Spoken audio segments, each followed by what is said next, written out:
Star hospitals Banjara hills తో పాటు ఇప్పుడు ఫైనాన్షియల్ డిస్ట్రిక్ట్ లో కూడా. ఈ 4.5 ఏళ్లలో ఈ రాష్ట్రంలో జరిగిన ఏదైనా సరే పేద ప్రజల్లో మమేకం కావడం కానీ పార్టీ ద్వారా పార్టీ నాయకులు పేద ప్రజల ఆర్థికంగా సామాజికంగా వాళ్ళ కుటుంబాల పరంగా కూడా ఎలా వాళ్ళు పై స్థాయికి వచ్చారు ఇవన్నీ చూసినప్పుడు ఎంతో తపన, మనుషులంటే ప్రేమ, ముఖ్యంగా పేదలంటే పూర్తి ప్రేమ, వాళ్ళ కష్టాల పట్ల సహానుభూతి ఉన్న నాయకుడు తప్ప గురువు చేయలేని కార్యక్రమాలు 4.5 ఏళ్ళు. ఇవి చేసిన వాళ్ళకి అహంకారం ఉందంటే వాళ్ళల్లో మమేకమైన పేదల్లో మమేకమై ఎవరైతే ఆపన్నులు ఉన్నారో నిస్సహాయాలు ఉన్నారో వాళ్ళ కోసం చేసే ప్రతి చర్య దట్ స్పీక్స్ ఆయన క్యారెక్టర్, జగన్మోహన్ రెడ్డి గారి క్యారెక్టర్. ఇవన్నీ కొట్టొచ్చినట్టు కనపడతా అంటే దాన్ని అహంకారం అనే పేరు పెట్టి పెట్టగానే అది కుదురుతుందమ్మా.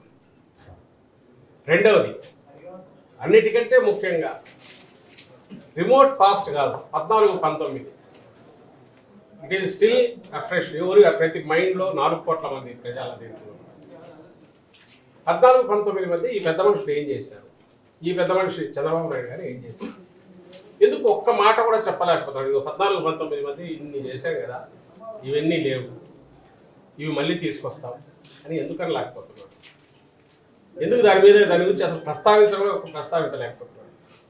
ఒక కొత్త పార్టీ ఇప్పుడే పెట్టిన నాయకుడు ఎట్లా హామీలు ఇస్తున్నాడు, అట్లా గుర్తిస్తున్నాడే, ఆయనకు అర్హత ఉందా?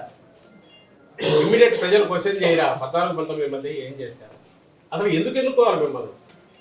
వాళ్ళనే కాదు మమ్మల్ని అయినా వైఎస్ఆర్సీపీ ఎందుకు ఎన్నుకోవాలంటే ఒక హోప్ ఉంటే ఎన్నుకుంటారు. నీకు ఇచ్చే ఛాన్స్ 14లో ఇచ్చినారు, ఇదే పవన్ కళ్యాణ్ సపోర్ట్తో ఇచ్చారు. 19లో మరి ఎందుకు ఈయన వ్యతిరేకించాడు? నిన్న మాట్లాడే మాటలో అవగాహన లోపం అంటాడు పవన్ కళ్యాణ్. ఏం అవగాహన లోపం, ఏం కమ్యూనికేషన్ గ్యాప్ వచ్చింది? ఆ కమ్యూనికేషన్ గ్యాప్ ఈరోజు ఎందుకు తీరింది? ఏ రకంగా మాట్లాడుకునేది కుదుర్చుకున్నారు? ఏదైనా రాజకీయ పార్టీగా ఉండాలనుకున్న రాజకీయ పార్టీ అయితే కార్యక్రమాల ద్వారానో చేసిన పనుల ద్వారానో ప్రజల పట్ల ఎట్లున్నాడో, లా అండ్ ఆర్డర్ ఎట్లుందో, లేదా అడ్మినిస్ట్రేషన్ ఎట్లుందో, ఇవన్నిటికీ నీ చేసిన పనులు కనపడుతుంటాయి. దానివల్ల నష్టపోయిన సెక్షన్స్ ఆగ్రహిస్తారు, లేదా ఇంప్రెస్ అయిన సెక్షన్స్ బ్లెస్సింగ్స్ ఇస్తారు. నువ్వేం తెలియదు, నీ పార్టీ దీంట్లో తెలుస్తున్నప్పుడు కమ్యూనికేషన్ గ్యాప్ ఎక్కడ వస్తుంది? 2 పార్టీల మధ్య 14-19 మధ్య చంద్రబాబు నాయుడు బాగా పనిచేసినాడు అనుకుంటే 19లో ఎందుకు చంద్రబాబు నాయుడు సపోర్ట్ చేయలేదు పవన్ కళ్యాణ్? ఈయన చెప్పుకోవాలి, ఆయన ఎందుకు చేశాడు ఆయన చెప్పాలి. ఈయన చెప్పట్లా, ఆయన 19లో ఎందుకు ఇండిపెండెంట్ చేశాడు ఆయన చెప్పట్లా. అంటే అవగాహన కమ్యూనికేషన్ కాబట్టి ఏదో ఒప్పందం, వేరే ఒప్పందాలు, తెరవేనక ఒప్పందాలు కుదరలేదా? ఈరోజు కుదిరే ఒకవేళ కుదిరితే అలాంటి వాటి కోసం ప్రజలు ఎందుకు వాటికి వాల్యూ ఇవ్వాలి, ప్రజలు ఎందుకు వాటికి గౌరవించాలి? నీకు ప్రజలు పట్టరు, ప్రజల అజెండా పట్టరు, ప్రజలు నీకు అజెండాలో లేదు, వాళ్ళ గురించి ఆలోచించవు. కేవలం అధికారం లేక రావాలనే ఇదొకటి తప్ప. ఎందుకు రావాలి అంటే నీ వెస్టెడ్ ఇంట్రెస్ట్ గ్రూప్ ఏదైతే ఉందో, పూర్తిగా స్వార్థ ప్రయోజనాలతో కూడిన చిన్న గ్రూప్, లాబీస్, ఒక గ్యాంగ్, వాళ్ళ ఇంట్రెస్ట్ ప్రొటెక్ట్ చేస్తున్నారు.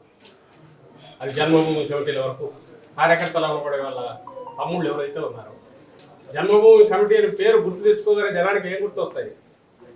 వాళ్ళ వెస్టెడ్ ఇంట్రెస్ట్, వాళ్ళకి అర్జెంట్ దోపిడీకి మార్గంగా ఎవరి స్థాయిలో, సూక్ష్మ స్థాయిలో వాళ్ళు, రాష్ట్ర స్థాయిలో పైన వీళ్ళు అడ్డంగా రాష్ట్రాన్ని దోచుకోవడానికి చంద్రబాబు నాయుడు, పవన్ కళ్యాణ్, ఇంకా వాళ్ళకు వెనకుండే రామోజీరావు, రాధాకృష్ణను, ఇంకా మీడియా గ్రూపులు, అలాగే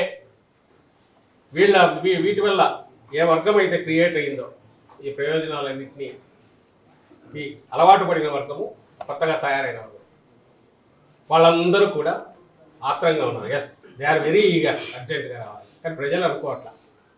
1,67,00,000 కుటుంబాల్లో 1,47,00,000 కుటుంబాలకు స్ట్రైట్గా బెనిఫిట్స్ అందుతున్న నేపథ్యంలో వాళ్ళ బతుకులన్నీ వేలి మలుపు తిరిగి వాళ్ళ బిడ్డలు మంచి చదువులు చదువుకుంటున్నారు, ఏదైనా రోగాలు వస్తే మంచి వైద్యం అందుతోంది, వ్యవసాయానికి పూర్తి సాయం ప్రభుత్వం ఎక్కడి వరకు జోక్యం చేసుకోవాలని అంతే చేసుకుంటుంది ప్రజల జీవితాల్లో, అంతకు మించి ఒక్క అడుగు ముందుకు వేయట్లేదు. వివక్ష చూపకుండా విచక్షణకు అవకాశం లేకుండా అందరికీ సమన్యాయం పంచే ప్రయత్నం చేస్తున్నారు జగన్మోహన్ రెడ్డి గారు. కాబట్టి పూర్తిగా ప్రజలు ఆయన కలగాలి. కాబట్టి ఆ డెస్పరేషన్ వాళ్ళలో కనపడుతుంది. ఇంకా మారడు, సీట్లు మారడు గురించి మారడం ఏదో అంటున్నారు ఆయన. అంటే నాకు అర్థం కావట్లే. ఆయనకే ఉన్న కాన్స్టిట్యూన్సీ చంద్రగిరి తన పుట్టిన దగ్గర నుంచి పోయి కుప్పం ఉన్నాడు, బీసీ సీట్లు పోయినాడు. కొడుకుని తీసుకెళ్ళి మంగళగిరిలో పెట్టారు. వాళ్ళ నాయకుడు గంటా శ్రీనివాసరావు ఒక్కొక్క ఎలక్షన్కి ఒక్కొక్క దగ్గర తెలిగిపోతాడు. ఇంక పేర్లు చెప్పుకుంటూ పోతే అవన్నీ అనవసరం. ఒక రాజకీయ పార్టీ, అందులో రీజనల్ పార్టీ నాయకుడిని చూస్తారు. నాయకుడి విధానాలు, ఆ పార్టీ విధానాలు గడుపున నాయకుడిని చూస్తారు. మిగిలినవి స్థానికంగా ఆ గెలుపు అవకాశాలను బట్టి ఎక్కడెక్కడ ఏం చేయాలనేది ఏ పార్టీ నిర్ణయించుకుంటుంది. నీకు ఏం చేయాలో అర్థం కాక, నీకు అసలు నీ పొత్తు గురించే నీకు తెలియదు. అసలు పవన్ కళ్యాణ్కి ఎన్ని సీట్లు ఇస్తున్నావో తెలియదు, ముఖ్యమంత్రి ఎవరో తెలియదు. నిన్న మాటలు మట్టి చూస్తే చంద్రబాబు నాయుడు ముఖ్యమంత్రి చేయాలని పవన్ కళ్యాణ్ గారు దీర్ఘకాలం మైత్రి బంధంతో ఆయన మళ్ళీ చంద్రబాబు నాయుడు ముఖ్యమంత్రి చేయాలని గట్టి దీక్ష కంకణ బద్ధుడు అయినట్టు కనపడతాను ఆయన మాటలు మట్టి చూస్తే. కొన్ని అదన్నా చెప్పొచ్చుగా. ఆ సంబడానికి పార్టీ ఎందుకు? ఈయన జాతీయ అధ్యక్షుడు అయితే రాష్ట్ర అధ్యక్షుడు పవన్ కళ్యాణ్ పెట్టచ్చు తెలుగుదేశం పార్టీ. ఎందుకు అట్లా అప్పీల్ చేయలేకుండా ఉన్నారు? చంద్రబాబు నాయుడు నాయకత్వం మీద పవన్ కళ్యాణ్ విశ్వాసం ఉంటే ఆ పార్టీ తెలుగుదేశం పార్టీ రాష్ట్ర అధ్యక్షుడిగా బాధ్యత చేపట్టి అప్పీల్ చేయొచ్చు జనానికి. ఇగో ఇక్కడ ఒక నాయకుడు ఉన్నాడు, ఈ పార్టీకి మొత్తం వేయండి, ఓటు చీల్చడం నాకు ఇష్టం లేదు కాబట్టి తెలుగుదేశం పార్టీ ఓటు నేరుగా పార్టీలో కలపచ్చుగా. ఎవరిని మోసం చేయడానికి పవన్ కళ్యాణ్ ఒక వేరే పార్టీ కింద చూపడం, ఆయన ఒక ఇండిపెండెంట్ దీని కింద చూపడం, ఈ ఈ ఈ ఇన్ని ఏమున్నాయో అవన్నీ కూడా నేను ఆ స్టేజ్ మీద జరిగిన వాళ్ళ వాలకం చూసినా, వాళ్ళ మాటలు చూసినా, వాళ్ళ తడబాటు చూసినా ఇదే కనపడుతుంది. అంటే ఆన్సర్ ఇచ్చుకోవడానికి ఏం లేదు. చంద్రబాబు నాయుడు ఇంకోసారి సీఎం చేస్తానంటే ఆయన వెనక ఉన్నారని అనుకుంటున్నది ఎవరు? మన పవన్ కళ్యాణ్ గారు వెనక ఉన్నారనుకుంటున్న వాళ్ళు ఎందుకు దాన్ని యాక్సెప్ట్ చేస్తారు? దానికి నిన్ను ఎత్తుకొని నీ మీద మళ్ళీ ఇంకోటి మోయడం ఎందుకు అనుకోరు? అదిలో చంద్రబాబు నాయుడు గారా ఆయన కొడుకు ఎవరవుతారో తెలియదు. సో ఈ క్వశ్చన్స్ వాళ్ళకి వస్తాయిగా. అది ఇంప్రెస్ చేయలేకనే నిన్న ఈ మైత్రి బంధం కొనసాగాలా లేదా మా నిర్ణయం ఏదంటే అందరూ పాటించాలా ఇలాంటి పొద్దుపోని ఇవన్నీ కూడా ఉపదేశాలలాగా నిన్న మాట్లాడినట్టు అనిపిస్తుంది. కానీ వాళ్ళందరినీ ఒకే ఫ్రేమ్ లో చూస్తే జగన్ కు భయం పడుతుందని కాదు, మీకు అనిపించిందా? వాళ్ళకి ఎంత కలుగా కూర్చున్నారు చూడ, మొత్తం ఎవరి మొహంలో ఉన్నా ఏమన్నా ఉందా? బలవంతంగా తెచ్చుకుంటున్నారు. అసలు పవన్ కళ్యాణ్ ఇంటికి పోవాల్సిన దానికి ఇతర ఎక్స్ప్లెనేషన్ ఇస్తాడు. ఏమి వాళ్ళ తెలియలే. పవన్ అన్న అని అతను అంటాడు. మరి పవన్ అన్న అయితే ఆయన ముఖ్యమంత్రిని ప్రకటించవచ్చు కదా. వాళ్ళు మా నాయకుడు పవన్ కళ్యాణే, మా నాయన పెద్దవాడు అయిపోయాడు, నెక్స్ట్ ఈయన, ఆ తర్వాత నేను ఉంటాను ఆటలో లోకేష్ అని అంటే ఒక క్లారిటీ వచ్చేది. లేదుగా. కొన్ని ఈయనైనా పవన్ కళ్యాణ్ అయినా అంత ఆశతూచి ఎందుకు, ఆవేశం అంతా దించుకొని జాగ్రత్తగా ఎందుకు మాట్లాడినాడు? ఎందుకు ఏది స్పష్టత ఎందుకు లేకపోయాడు? మొహాల్లో చూసినా, ఫోటోలు చూసినా, విజువల్స్ చూసినా క్లియర్గా బలవంతంగా ఈ రాష్ట్రాన్ని, రాష్ట్ర ప్రజలను మోసం చేసి ఇంకోసారి మళ్ళీ అధికారం లేక ఎట్లా రావాలని నేను ఇంతకుముందు నా ఆత్రం కనపడుతుంది, నిస్పృహ కనపడుతుంది. సార్ నిన్న జరిగిన సభ సక్సెస్ అన్నారు. మళ్ళీ జనం వచ్చారు, అది ఎంత వాళ్ళకి మద్దతు ఉన్నట్టు కాదు. అది ఆ జనం రావడం అది ఒక ఇష్యూ అమ్మా.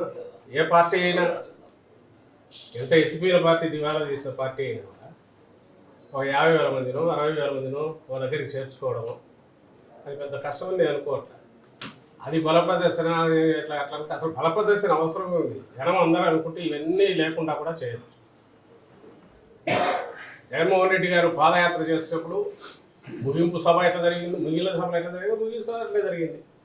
అసలు ఈరోజు మేము జరుపుతున్న జగన్మోహన్ రెడ్డి గారి ప్రజెన్స్ లేకుండా కాన్స్టిట్యుయెన్సీ స్థాయిలో, అసెంబ్లీ నియోజకవర్గ స్థాయిలో జరుపుతున్న సాధికారత యాత్రలు ఏవైతే ఉన్నాయో, బీసీలు, ఎస్సీలు, ఎస్టీలు, మైనారిటీలు ఫోకస్గా వాళ్ళ ఆ నాయకులతో పెట్టి వాటిని చూసి ఏమంటారు? మరి ప్రతి కాన్స్టిట్యున్సీ ఒక అసెంబ్లీ స్థాయిలో 1000 మంది ఒక దగ్గర జగన్మోహన్ రెడ్డి గారు లేకుండా ఒక కార్యక్రమం ఇంత ఘనంగా జరగడం అనేది దాన్ని ఏమంటారు? సార్ నిన్న పవన్ కళ్యాణ్ ఒక కీలక వ్యాఖ్య చేశారు. మళ్ళీ కనుక వైసీపీ ప్రభుత్వం వస్తే రాష్ట్రంలో ఎవరు ఉండే పరిస్థితి ఉండదు, ప్రజలు రోడ్ల మీదకి వచ్చి వీధి పోరాటాలు చేయాల్సి వస్తుంది. రాష్ట్రంలో ఎవరు ఉండగా అందరూ బాగున్నారమ్మా, వీళ్ళు మాత్రం ఉండలేరు. ఎలాగూ లేదు కాబట్టి వీళ్ళు ఇక్కడ ఇల్లు కట్టుకోవట్లే, ఇక్కడ ఉండట్లే, అక్కడ నుంచే ట్రై చేస్తున్నారు. ఒకవేళ ఎలాగో రాము కాబట్టి అక్కడే ఉందామని అనుకుంటున్నారు. వీళ్ళు నాన్ రెసిడెంట్ ఆంధ్ర వాళ్ళు ఎవరు పవన్ కళ్యాణ్ గారు, లోకేష్ గారి, చంద్రబాబు నాయుడు గారు, ఇంకా వాళ్ళు సపోర్ట్ చేసే మీడియా అధిపతులు కూడా వీళ్ళంతా కూడా అక్కడ కూర్చొని రాళ్ళు వేస్తున్నారు, అక్కడ కూర్చొని ఆశలు పెట్టుకున్నారు, అక్కడ కూర్చొని ఈ రాష్ట్రాన్ని దోచుకోవాలనుకుంటున్నారు. ఆ నమ్మకం లేదు కాబట్టి జగన్మోహన్ రెడ్డి గారు మళ్ళీ వస్తారు, ఇదే స్టేట్లో మేము ఉండలేము అనుకుంటున్నారేమో, వాళ్ళు మాత్రం అక్కడ ఉన్నారు. చూసుకున్నట్లయితే రాష్ట్ర వైసీపీ ప్రభుత్వంలో నిరుద్యోగ అంశాన్ని ప్రధానంగా ప్రస్తావిస్తా ఉన్నారు. తాము కనుక అధికారంలోకి వస్తే 5 ఏళ్లలో 20 లక్షల ఉద్యోగాలు ప్రభుత్వం ప్రైవేట్ ఇస్తామని చెప్తా ఉన్నారు. 14-19 మధ్య ఎన్ని లక్షల ఉద్యోగాలు ఇచ్చారు చెప్పమనమ్మా? ఎన్ని? ఎప్పుడు వాళ్ళు ఇచ్చింది 34,000, చెప్పింది లక్షలు.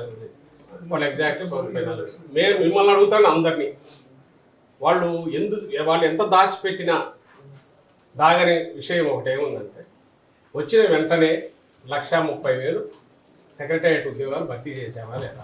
వాళ్ళందరూ ప్రొబేషన్ కూడా అయిపోయి ఈరోజు ప్రభుత్వ ఉద్యోగాల్లో ఉన్నారా లేదా? వాటిని ఉద్యోగాలనక ఏమంటారు? అలాగే మెడికల్ డిపార్ట్మెంట్కి సంబంధించి మీరే చూస్తున్నారు, 50,000 పైగా ఇప్పటికే రిక్రూట్మెంట్ అయినాయి. ఎక్కడ ఖాళీలు ఉండకూడదని ముఖ్యమంత్రి గారి ఆదేశం పూర్తిగా వినిపిస్తున్నారు. గ్రూప్ 1, గ్రూప్ 2 వరుసగా నోటిఫికేషన్లు వస్తున్నాయి.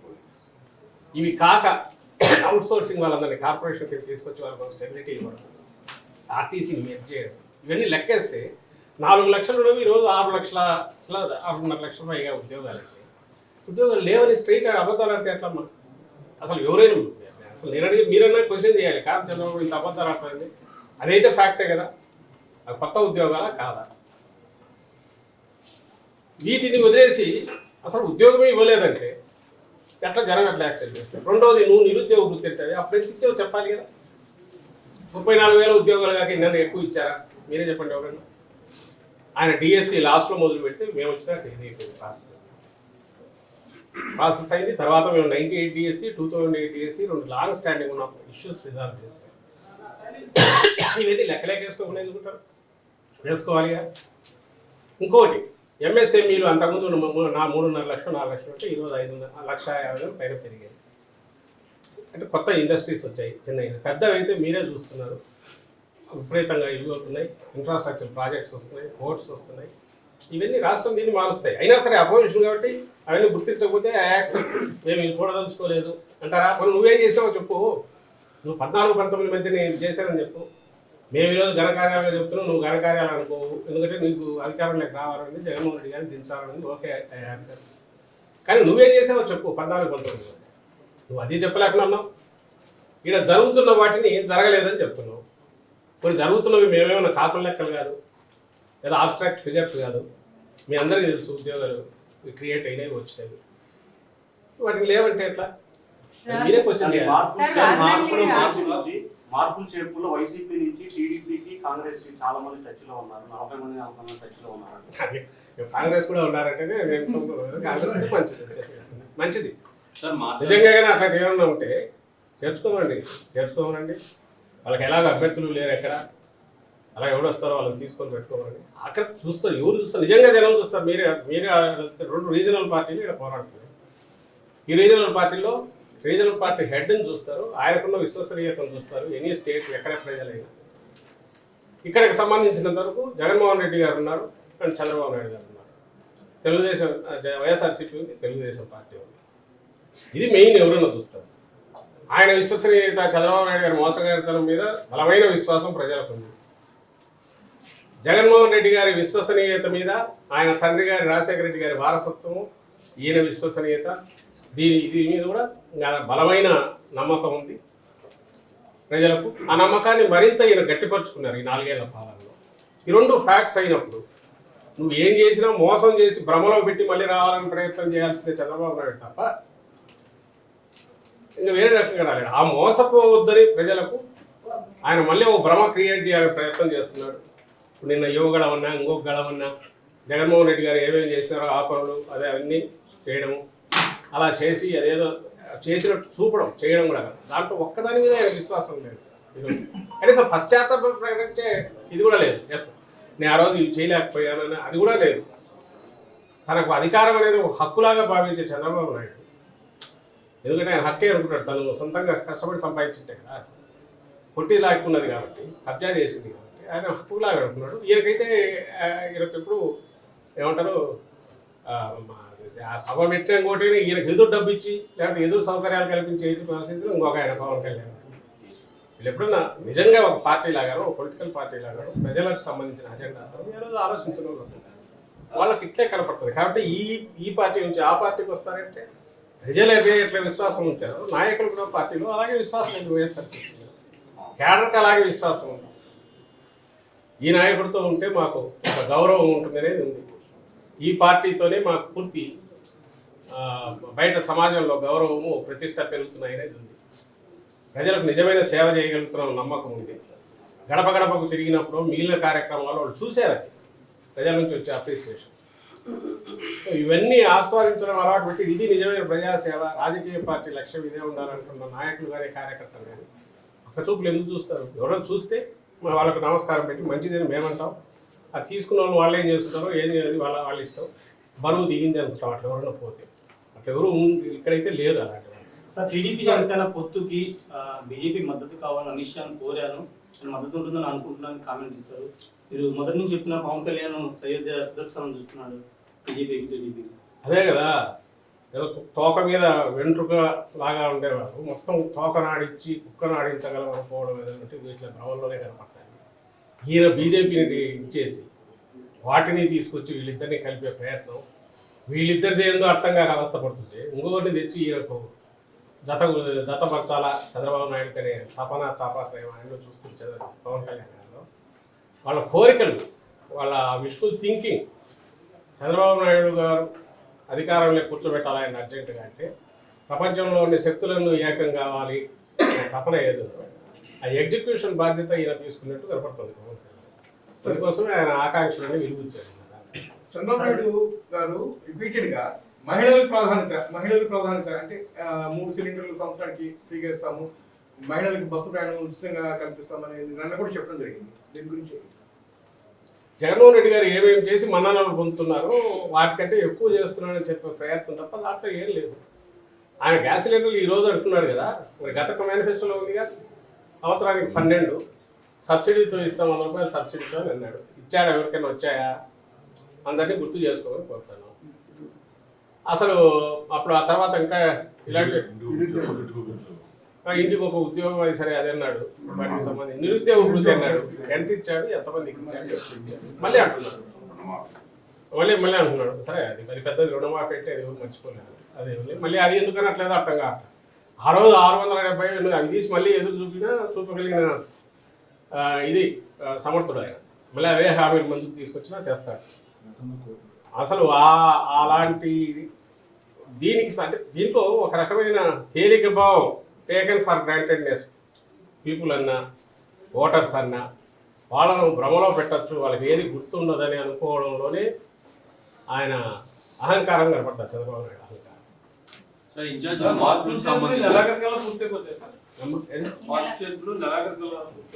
ఇది ఒక ఎక్సర్సైజ్. నేను మళ్ళీ చెప్తున్నా, జగన్మోహన్ రెడ్డి గారు చూస్ చేసుకున్న దారి ఏదైతే ఉందో అడ్మినిస్ట్రేషన్ కానీ ఈవెన్ పొలిటికల్ కానీ పార్టీకి సంబంధించి నడపడంలో కానీ వీటన్నిటిలో కూడా ప్రతిదీ ఒక డిసిప్లైన్ వీళ్ళు చేసుకుంటూ పోయే ఎక్సర్సైజే ఉంది. అన్ని మీకు అన్నింటిలో అదే కనపడుతుంది. అంటే హడావుడిగా లాస్ట్ మినిట్ మర్చిపోయి చేయడం ఉండదు. ఎప్పుడైతే ఎన్నికలు దగ్గరకు ఈ ఎక్సర్సైజ్ ఇప్పుడు కాదు, మీ అందరికీ తెలుసు 2 years ముందు నుంచి చెప్పింది.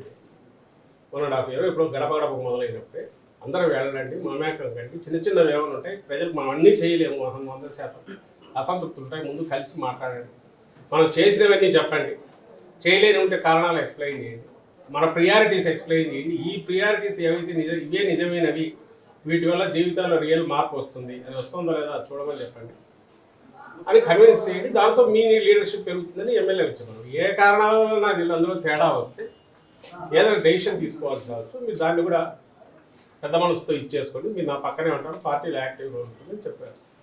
దాని ప్రకారం ఎన్నికలకు ముందు జరగాల్సిన ఎక్సర్సైజ్ టీడీపీలో కూడా ఇది జరగాల.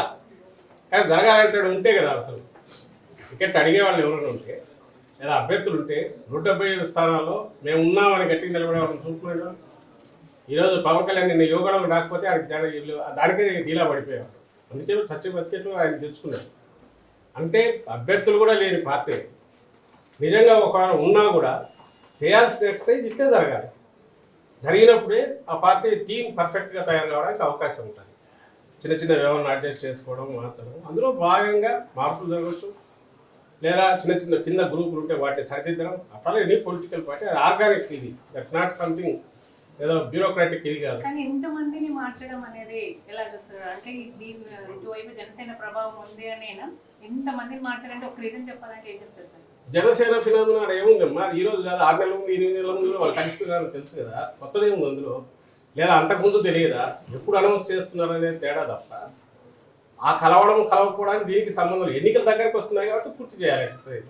ముందు ఫస్ట్ ఛాన్స్ అక్కడ కరెక్షన్ జరుగుతుందా, యాక్సెప్టెన్స్ ఎంత ఉంది, పార్టీలో ఇంటర్నల్గా ఎట్లుంది, బయట ఎట్లుంది, ఇవి చూసుకుంటూ పోవడం, సైంటిఫిక్గా స్టడీ చేసి ఆ ప్రాసెస్లో భాగంగా ఇది జరుగుతున్నది తప్ప వేరే రకం కాదు. ఇట్లా చేయడం అనేది ఇవన్నీ ఏ ఇంట్రెస్ట్తో అల్టిమేట్ ప్రజలు అంతిమ లక్ష్యం వచ్చి ప్రజలకు సేవ చేయడంలో ముందు ఉండాలి, మన్ననలు పొందాలి, యాజ్ ఎ మంచి టీం కింద కనపడాలి. ఆ పర్ఫెక్ట్ టీం ఇప్పుడు రెడీ అవుతుంది.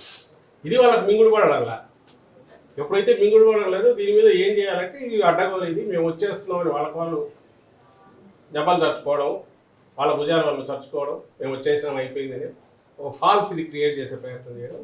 ఇంకో పక్క దీన్ని ఏమంటారు, ఈ మార్పులో ఏదో చేంజెస్ జరుగుతుంటే ఇది డెస్పరేషన్లో చేస్తున్నారు. ఇది డెస్పరేషన్ ఎందుకు అవుతుంది? కాన్ఫిడెన్స్తో జరుగుతున్నాయి. డెస్పరేషన్ అయితే లాస్ట్ మినిట్లో హడావుడి గడువు వచ్చేసి ఇచ్చేస్తారు. డెస్పరేషన్ అయితే ఏదో పవన్ కళ్యాణ్ ఇంటికి పోయి 5 గంటలు కూర్చోన్నట్టు, అది డెస్పరేషన్. డెస్పరేషన్ అయితే జైల్లో పడగానే ఢిల్లీ పరిగెత్తట్టు కొడుకు, అది డెస్పరేషన్. ఏం చేయాలో దిక్కు తెలియదు, అది డెస్పరేషన్. తెలంగాణ ఎన్నికల ప్రభావం ఆంధ్రప్రదేశ్ మీద ఎలా ఉంటుంది? ఎందుకుంటుంది? ఆ స్టేట్ అక్కడ ప్రభుత్వంలో గతంలో ఉన్న వాళ్ళకి సంబంధించి వాళ్ళు చేసిన చెప్పుకుని వాళ్ళే లేరు. ప్రజలు వాళ్ళ తీర్పు ఎట్లున్నారో వాళ్ళు ఇచ్చారు. ఈ స్టేట్లో జరిగిన వాటికి సంబంధించి ఈ స్టేట్లో ఏం చేశారు జగన్మోహన్ రెడ్డి గారు అనేది క్రైటీరియా అవుతుంది. అలాగే పోటీలో ఉండేవాళ్ళు గతంలో అధికారంలో ఉంటే అప్పుడేం చేశారు, వాళ్ళు రేపు చేస్తారా అనే వాళ్ళకి నమ్మకం ఉండలేదు, వాళ్ళు చూసుకుంటారు.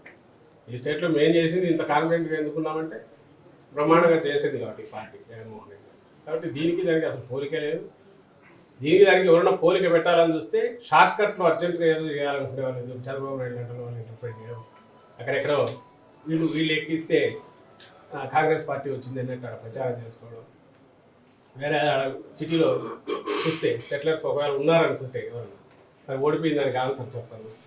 ఇదంతా టార్గెట్ ఒకటే, జగన్మోహన్ రెడ్డి గారు రాజకీయంగా కానీ ప్రజల ఇష్యూస్కి సంబంధించి కానీ స్టేట్కి సంబంధించిన విషయాలు దేంట్లో పోల్చడానికి లేకుంటే అటాక్ చేయడానికి అవకాశం లేదు. కాబట్టి అప్పుడు ఇండికేటర్స్ తీసుకుని అవి చూపి దీంతో ఈ పార్టీకి కష్టం అవుతుందని చెప్పే ప్రయత్నం, లేదా వాళ్ళ అనలిస్టుల ద్వారా చెప్పించే ప్రయత్నం చేస్తున్నారు.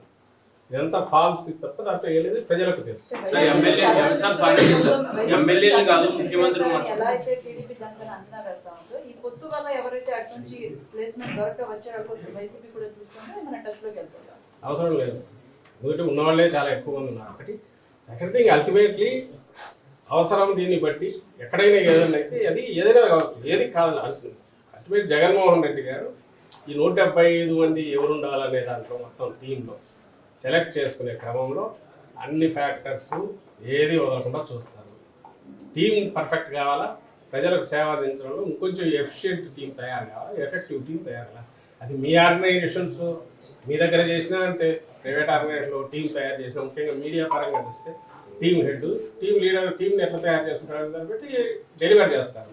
మరిన్ని వీడియోస్ కోసం ఛానల్ ని సబ్స్క్రైబ్ చేయండి, లేటెస్ట్ అప్డేట్స్ కోసం వాట్సాప్ ఛానల్ ని ఫాలో చేయండి అండ్ లింక్ డిస్క్రిప్షన్ లో ఉంది.